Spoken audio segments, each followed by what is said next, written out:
আসসালামু আলাইকুম এভরিওয়ান, কেমন আছেন সবাই? আশা করি অনেক ভালো আছেন। এখন আমরা দেখব দশম শ্রেণীর অ্যাসাইনমেন্ট নাম্বার 2। এটি মূলত তৃতীয় সপ্তাহের অ্যাসাইনমেন্ট। অ্যাসাইনমেন্টের শিরোনাম হবে প্রবাস বন্ধু রচনার প্রতিফলিত সমাজ ও সংস্কৃতির পরিচয়। এখানে অ্যাসাইনমেন্ট প্রণয়নের নির্দেশনা দেওয়া আছে।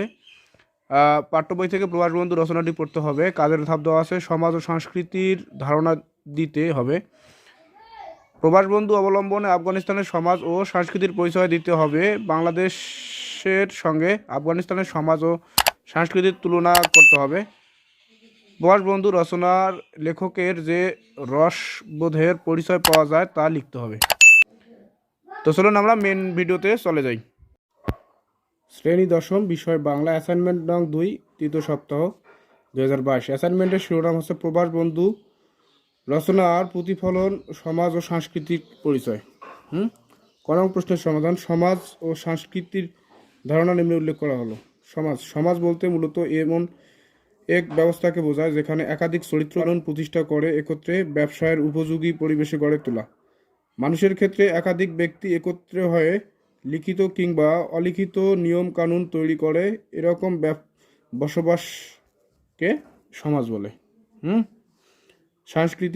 সংস্কৃতি হলো কোনো জাতি বা গোষ্ঠীর চিন্তাভাবনা,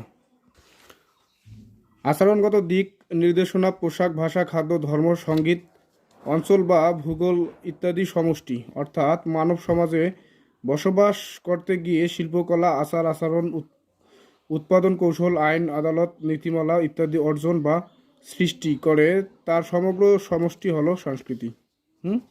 খ নং প্রশ্নের সমাধান। আফগানিস্তানের সমাজ ও সংস্কৃতির পরিচয় উল্লেখ করা হলো। প্রকৃতি ও পরিবেশ। লেখক আফগানিস্তান ভ্রমণকালে কাবুল শহরে থেকে 2.5 মাইল দূরের খাজামোল্লা গ্রামে বাসা নেন। গ্রামটির পাশেই রয়েছে পাগমানের পাহাড়। শীতকালে পাহাড় গায়ের বরফ নিচে গর্ত খুঁড়ে তাতে ভর্তি করে রাখা হয়। গরমকালে প্রয়োজন মতো সেখান থেকে তা বের করা হয়। কাবুল শহরের পাশ দিয়েই একটি নদী বয়ে গেছে। নদীটির নাম ল-ই-দরিয়া। লেখকের দেখাশোনা দায়িত্বে থাকা আব্দুর রহমানের বাড়ি উত্তর আফগানিস্তান পানশির এলাকা।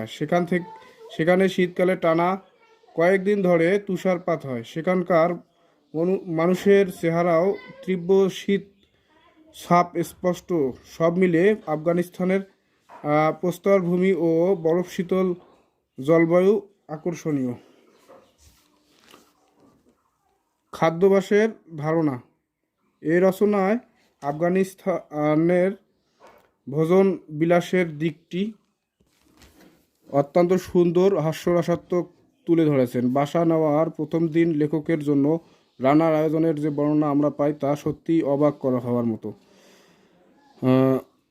গামলা ভর্তি কোরাম, স্বামী কাবাব, ঝুড়ি ভর্তি কোফতা, পোলাও, মুরগির রোস্ট সহ আরও নানান আয়োজনের বর্ণনা রয়েছে সেখানে। গড়পাত্তা বাঙালিদের খাবারের পরিমাণের তুলনায় অনেক বেশি। তাছাড়া সেখানকার চায়ের রং সবুজ, পোলাওয়ের ঢাললে তা ফিকে হলদে রঙের মনে হয়। কাবুলের অধিবাসীরা ছোট্ট সাইজের পোলাও একসঙ্গে 5-6 কাপ চা খায়। 3 সহজ সরল জীবনযাপন এ বর্ণনা দেওয়া হলো। আপনারা এটি স্ক্রিনশট দিয়ে নেবেন। এটি স্ক্রিনশট দিয়ে নেবেন, ঠিক আছে? গ নং প্রশ্নের সমাধান। আপনারা এটিও স্ক্রিনশট দিয়ে নেবেন, স্ক্রিনশট দিয়ে লিখে নেবেন, ঠিক আছে? এটি স্ক্রিনশট দিয়ে নিয়ে নেবেন। স্ক্রিনশট দিয়ে দেখে নেবেন। এরপর হচ্ছে ঘ নং প্রশ্ন। প্রশ্নের সমাধান হচ্ছে এটি স্ক্রিনশট দিবেন, তারপর এটি স্ক্রিনশট দিবেন, এরপর এটি স্ক্রিনশট দিবেন, এরপর এটি স্ক্রিনশট দিবেন। তো আজকে পর্যন্তই। ধন্যবাদ সবাইকে।